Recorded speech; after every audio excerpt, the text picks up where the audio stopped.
Welcome to the Systems Thinker, a video series to help you know the whole, focus on the constraint, and reach your goal.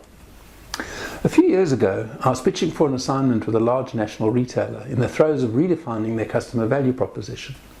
The program of work, derived from their strategy development, included major transformational change in physical store layouts, supply chain IT systems, and the reconfiguration of the end-to-end distribution and replenishment network. My proposal called for a 2-hour time slot with the leader of the transformation program.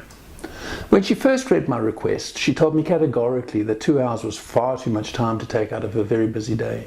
We'd have to cut it back.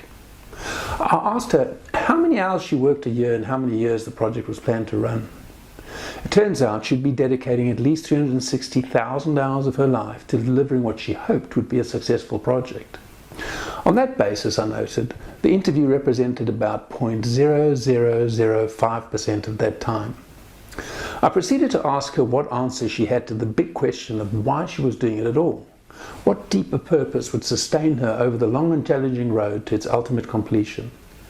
There was a pregnant pause before she responded. She remarked how, on reflection, it felt insane that she hadn't yet put her thinking on these issues into words.